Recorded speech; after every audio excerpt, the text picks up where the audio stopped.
Hindi pa po ba tayo natuto sa panloloko ni Guo Huaping alias Alice Guo o kay Yang Jianxin alias Tony Yang?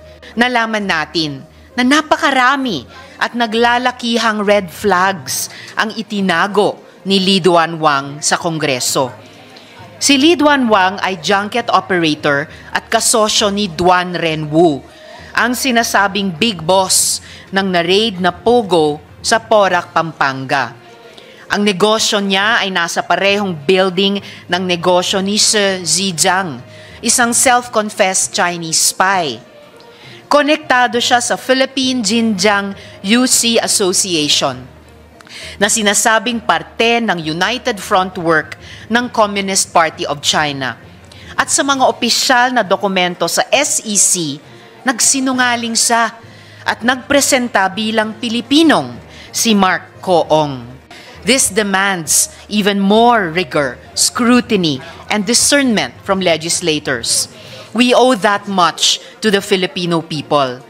Obligasyon nating siyasatin ang kasaysayan at pagkatao ng aplikante beyond what he has already declared. Hindi pa ba tayo nadala sa mga abusadong dayuhang nagpanggap na Pilipino para pagkakitaan ng taong bayan at dungisan ang ating mga sistema? Susugal pa ba tayo muli sa isang taong ikinubli sa Kongreso ang kanyang mga kaduda-dudang kaugnayan? Sapat ang mga red flags na ito para hindi siya pagkalooban ng pagiging Pilipino ng ganito lamang kadali. Sa buong paniniwala ko, ang nararapat gawin ng gobyerno ay imbestigahan si Li Duanwang, hindi magpasa ng batas para ituring siyang isa sa atin. For these reasons, Mr. President, I voted no on this measure. We were guided by the checklist of the committee. Hindi naman nakalagay doon na na-involved ka ba sa junket. Hindi naman nakalagay doon na ikaw ba ay nagkakasino. So, there can be no guilt by association.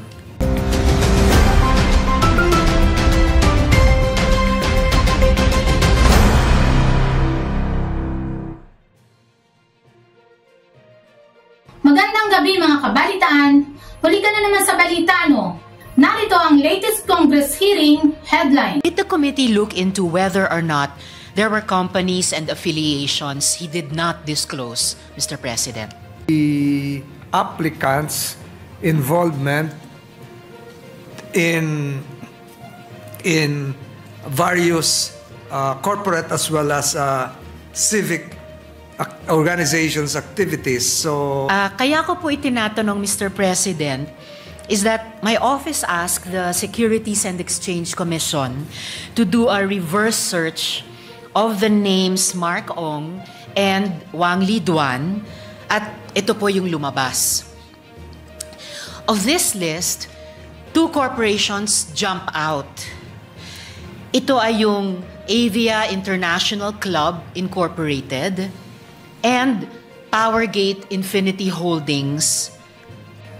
You're correct that you should not indicate that you're still you're not yet a Filipino citizen. Mr. Wang, identifying as Mark Ong, actually represented himself to be a Filipino citizen. Mark Coong and Wang Liduan also seem to have similar signatures. Ayan po. This clear lie already suggests bad faith on the part of the applicant. That Avia International Club is associated with Yatay Spa, which is connected to self-confessed spy Shi Zhejiang. They actually share one building space, Mr. President. And actually, we've heard from some sources that Yatay claims that Avia Club is its subsidiary. These were all prepared by the accountant, so he was just asked to sign, Mr. President. We vetted this. Bakit ganun yung nangyari? Pinapirma lang daw sila to comply. The building that was occupied by Yatay Spa, Mr. President. Apparently, Mr. President, your committee also conducted a the tenancy of the lease contract of the Avia International Corporation was signed 2013. Years before the Yatay, as mentioned, entered into a lease agreement with the landlord. There are some well-meaning tenants likewise who were there to occupy the leased premises. And so you'll see that there is a Metro supermarket. Can you do this quickly? There is a McDonald's, which is that's a 7-Eleven. You have a BDO bank, and then you have a RCBC. The second floor is occupied as a parking space for all the tenants, the banks, the corporate lessees of the building. The third floor was occupied, this is now closed. The third floor was occupied by the Avia, and the fourth floor was the Yatay. The occupation by a lessee cannot be attributable to a prior lessee. Pero kung tama yung ilang impormasyong nakukuha namin na Yatay claims Avia as its subsidiary, so hindi accidental, hindi coincidental lang na mag-co-lease dun sa parehong building, even if 4 or 5 years apart. Yung mga papeles na pinirmahan ni Mr. Wang o ni Mr. Ko, hinanda lamang ng accountant and he was merely asked to sign. Pero syempre, alam naman po natin kung saan mang bansa natin gagawin iyon, sa ibang bansa or dito sa Pilipinas, responsable tayo sa pagpipirma niyan. Kaduda-duda rin naman po na ang isang veteranong negosyante na binibida nga ang negosyo sa aplikasyon sa pagiging Pilipino ay hindi alam ang kanyang pinipirmahan. Of course, that's a matter of great responsibility. And sorry po, Mr. President, pero yung inadvertence cannot be an excuse for wrong nationality na inilalagay sa mga application documents, because the question of majority nationality shares is material, for example, to the retail trade industry. So, Avia International Club caters to an exclusively Chinese clientele. Bawal mag-walk-in, ha? Kailangan po mag-sign up sa online. And the online form is completely in Chinese. So, sa negosyo nitong gustong maging Pilipino na taong ito, tila hindi bukas para sa Pilipino. So, could the good sponsor weigh in on this, Mr. President?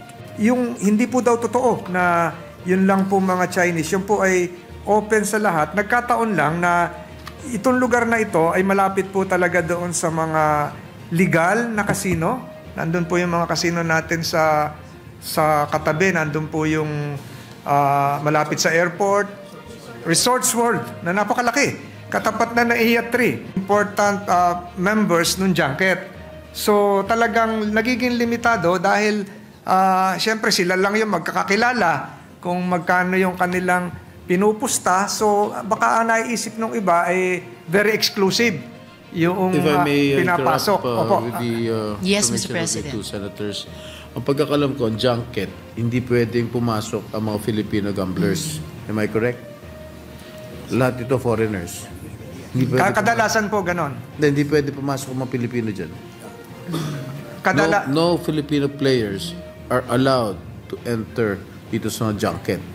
Yun din po yung information namin dito sa Avia, So kung Mr. Chinese, President. Chinese. Kung Japanese lang yan. Singapore yan. Yes. Kasi galing nga po ng ibang bansa. Yes. Pag tayo naman nag-junket doon sa ibang bansa, doon naman tayo mapupunta doon sa mga tinitigilan, siguro ng mga kababayan natin. Baka ganun po siguro ang naging uri ng... Ang alam ko talaga pag junket, hindi pwedeng maglaro sa casino ang mga Filipino citizens. Actually, Mr. High rollers. President, good sponsor, may follow-up questions din ako mamaya ng konti tungkol dun sa junket. Pero at least na-establish po natin na yung isang primary corporation ng aplikante natin ay nag-exclude po sa mga Pilipino. Kahit siya po ay di umano nag-a-apply para sa Filipino citizenship. Pero ang punto lang sa ngayon, wala pong lumabas tungkol dito sa mga pagdinig ng komite. Hindi doon dinisclose ng aplikante. Hindi siya forthright about that earlier in this process. By the way, At ang mga dinidisclose ngang business sa komite, walang gambling o junket. Tama po? Isang hearing ang kinondak, wala siyang minention doon na gambling, any gambling connections niya, Mr. President. Kung hindi nga illegal, bakit hindi sinabi sa komite? Bakit niya inilihim? Wala po ako nakikitang nilabag dahil meron naman declaration ng financial capacity. Wala po ako nakitang nilabag dahil merong nilihim. Kung siya po ay may kinukubli, ay hindi na kailangan dumaan sa ganitong proseso. The fact stands na yung facts tungkol sa Avia International Club na lumalabas na importante dahil isang marketing and promotion method siya, etc., ay hindi dinisclose. Avia Leisure Club, Mr. President. So, spa lang yan, spa. No, yung yatay po ang spa. And reportedly, subsidiary niya itong Avia Leisure Club, Mr. President. So, what do they do inside the club?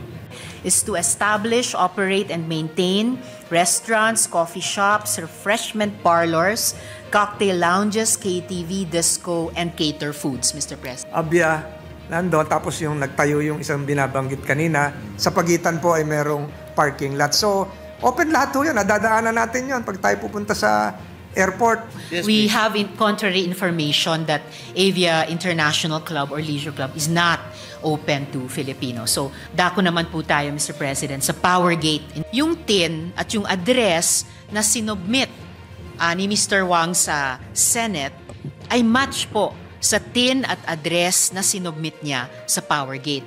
Powergate Infinity Holdings is that this is an operating a casino is not illegal per se. A representative of this company, of Powergate, was identified as an accomplice in a kidnapping case involving a Chinese national in Naiya back in November 2022. And interestingly enough, two of those arrested are former reservists and uniformed personnel. One of them was even identified as a customer service representative of Powergate. At ito po yung naging article dyan sa kidnapping case na iyon, Mr. President. So, Mr. President, I was informed Ayan po. the applicant has no connection now whatsoever, even during that date when that alleged kidnapping transpired. There can be no guilt by association. Eh, kung nangyari po ito, hindi na siya miyembro, eh, hindi naman po lahat ng kung sino man itong mga, gaya po niyan, Philippine Army Reservist. Ay ako po, general ng Philippine Army Reserve. Wala pong koneksyon ito sa applicant natin kung yung dating korporasyon na siya ay naging kaanib ay merong tiwali na empleyado, ay palagay ko hindi naman ibig sabihin na dati siyang associated doon na hindi na siya kasali ngayon ay would be reflective of his guilt. When I saw Mark Ong here a few months ago, I recognized him, no, because he's also a co-parent. His sons are studying in Xavier School and ICA.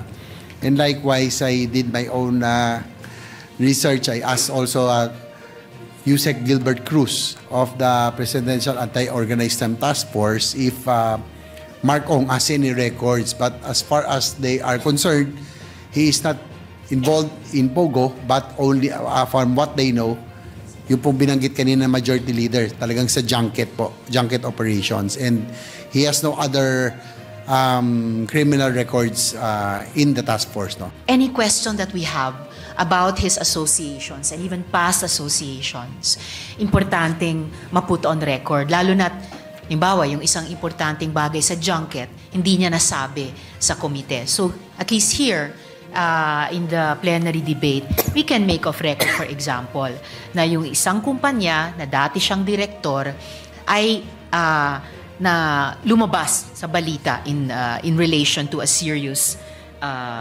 kidnapping case. One of the succeeding directors is one Charlie Tan, accused of smuggling and bribery and believed to be a member of the so-called Davao Group. May article po kami dun kay Mr. Tan. So, doesn't this raise red flags? Our applicant is no longer a member. He is no longer a member of the Power Gate. So makikita natin na kung sino man ang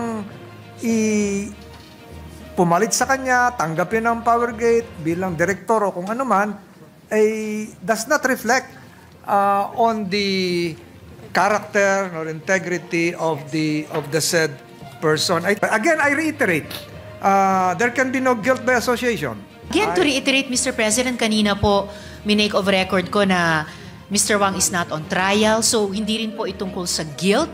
Ito po ay tungkol sa desirability of granting yung hinihinging pribilehiyo ng Filipino citizenship. One of the documents shared by the good sponsor himself with this representation contains matters regarding Mr. Wang in relation to the matter of underground banking.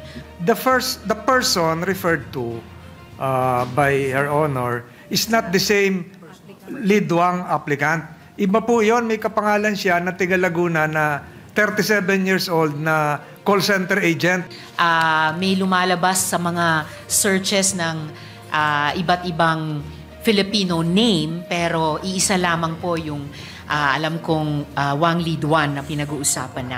Nine Dynasty is a mysterious underground cryptocurrency service targeted to be one of the largest, if not the largest, in Asia. So, bakit po yung pangalan po ni Mr. Wang listed as the identified representative and junket operator of Nine Dynasty, Mr. President? Ang nangyayari po, Mr. President, nagdadala lang siya ng player.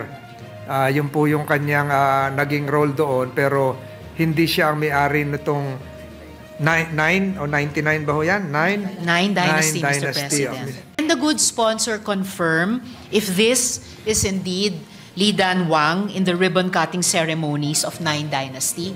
Siya po ba ito, Mr. President? Yes.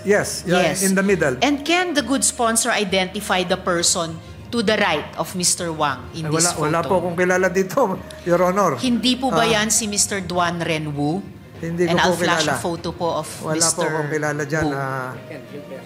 Opo, wala akong nare-recognize dyan, Your Honor. Hindi ko po, ngayon ko lang nakita yung litratong yan.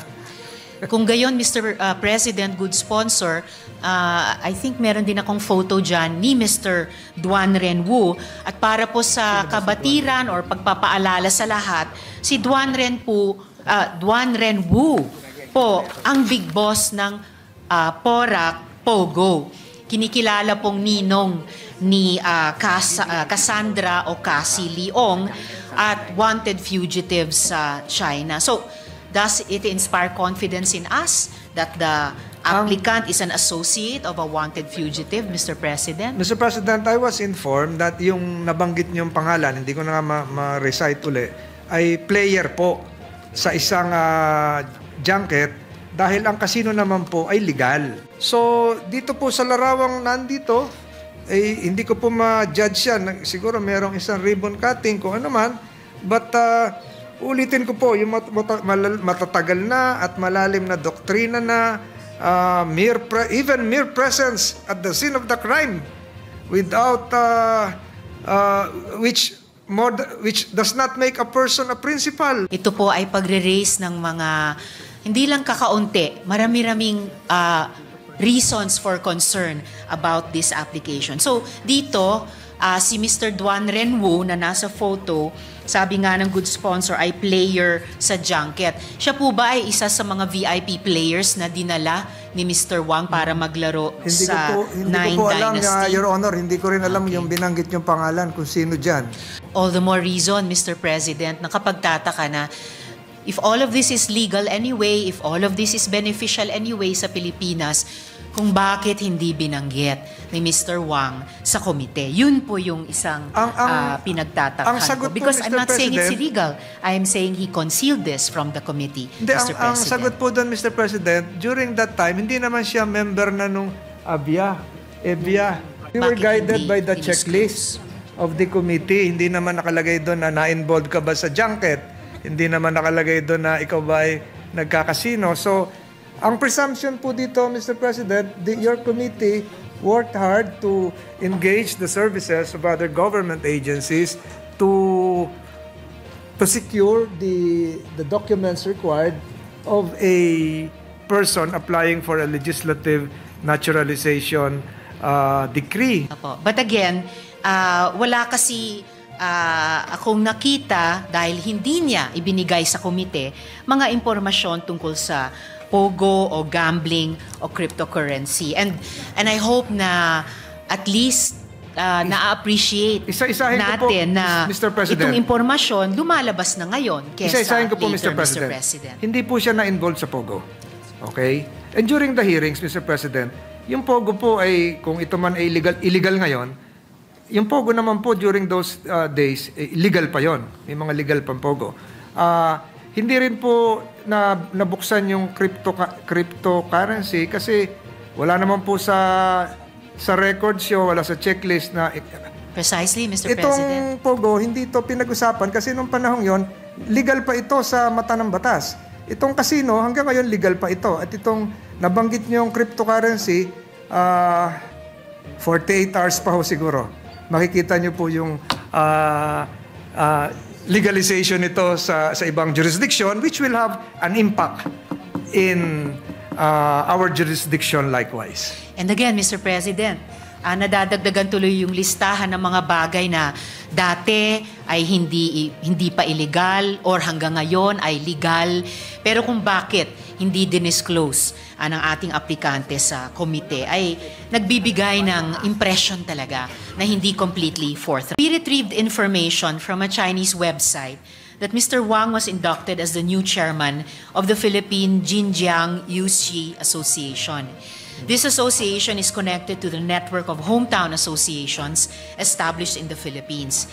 He is seen in this photo, third from left, in the first row, being handed over a seal by former chairperson Wang Honglao.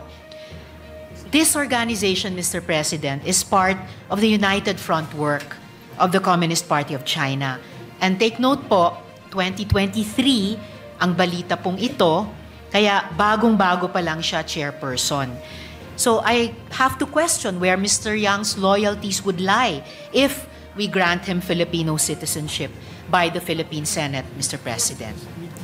Mr. President, I was informed that although perhaps the picture might be accurate, that he has no association with the Communist Party of China or even if there is a Communist Party of the Philippines.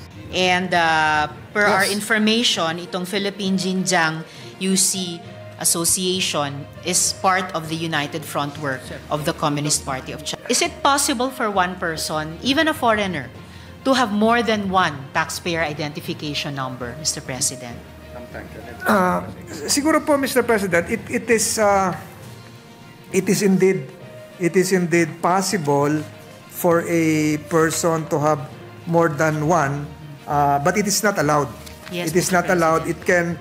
There are two, from my understanding, long time ago.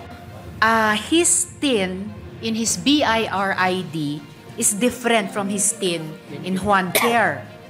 At ulitin ko po, both these documents were submitted to the committee. 272, ito po nga sa taas, yung may picture po. 272-704-092, yung 000. Yung po yung ginagamit niya sa pagbabayad ng buwis. Yung isa po, kagaya po nung nabanggit ko kanina, ay yun po yung ginawa doon po sa pamamagitan ng kanyang accountant ng noong ano ba itong tinayo, isang foundation na One Care Foundation. Ano ba yung One Care? Is a civic organization? Is an NGO, Mr. President, na NGO charitable foundation na yun din kanyang inabanggit ko kaninang accountant po ang nag-fill up na lang, pirma na lang. So, hindi po ito tinatanggi, Mr. President. Si Wang Liduan, nagkukunwaring Pilipino sa SEC, tinago ang business interests at contacts kaugnay ng gambling, pogo at junkets at may link sa mga organisasyon na malapit sa Communist Party of China. Hindi po ako na niniwala na inadvertence lamang ang lahat ng ito. At hindi po ako naniniwala na ganong kadali itong i-dismiss. So Mr. President, good sponsor, I terminate my interpellation. And as early as now, I have to say that I cannot in good conscience vote to confer citizenship on this person. Muli, and for one more time, hindi ko po sinasabi na siya ay guilty sa anumang krimen. After all, this is not a court of law. All I am saying, Mr. President, good sponsor, all I am saying is that there are enough red flags to warrant further scrutiny and to deny Filipino citizenship to this person. The bill granting Philippine citizenship to Reed Duan Juan. So moved, Mr. President.